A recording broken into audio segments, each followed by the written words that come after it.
법원이 타다의 무죄를 선고한 이유가 뭔지 취재 기자와 핵심만 좀 짚어보겠습니다.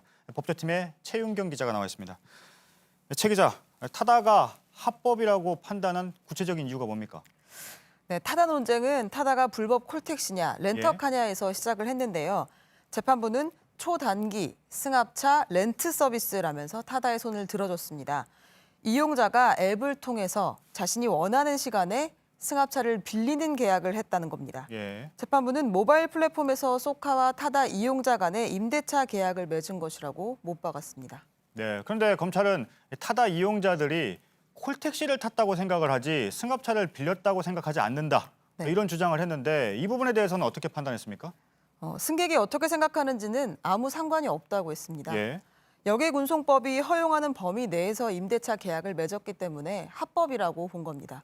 예. 재판부는 또 이재용 대표 등이 처벌을 피하려고 한 것도 아니라고 봤습니다. 서비스를 구상할 때 타다 요금을 택시보다 비싸게 책정했고 또 서비스 출시 전에 법률 검토를 거쳤고 또 국토교통부에 지속적으로 자문을 구해왔기 때문입니다. 지금까지 타다가 이른바 꼼수 영업을 했다 이런 지적도 있었는데 이 부분에 대해서도 언급을 했다면서요? 네, 우버 이야기를 들었는데요. 예. 우버는 택시기사들의 반대로 현재 우리나라에서 영업을 할 수가 없습니다. 예. 재판부는 이 부분을 예로 들면서 타다가 모빌리티 사업의 어려움을 잘 알고 있고 또 여객 자동차법을 검토해서 낮은 단계의 차량 공유 서비스를 설계한 것이라고 봤습니다. 예. 재판부는 선고를 다 끝낸 뒤에 개인적인 소회를 덧붙이기도 했는데요. 꼼수다, 법을 회피했다는 논란이 있는 타다 사건에 대해 재판부가 1차적으로 법리적 판단을 한 것이라면서 앞으로 택시 등 교통수단, 모빌리티 산업의 주체들, 그리고 규제 당국이 함께 고민을 해서 길을 찾아나가야 한다고 이야기했습니다. 시장의 선택이라는 표현도 썼다면서요?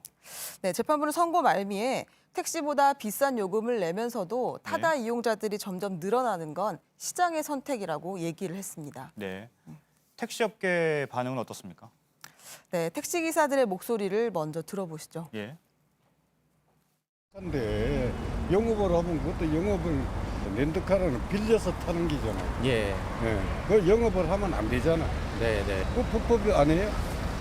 무죄 판결은 우리가 상식적으로 생각할 때 법치국가에서 그건 있을 수도 없는 일이고.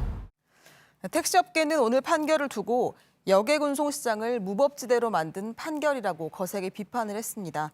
아직 무죄가 확정된 건 아닌 만큼 논란은 계속될 것으로 보입니다. 네, 알겠습니다. 법조팀의 최윤경 기자였습니다.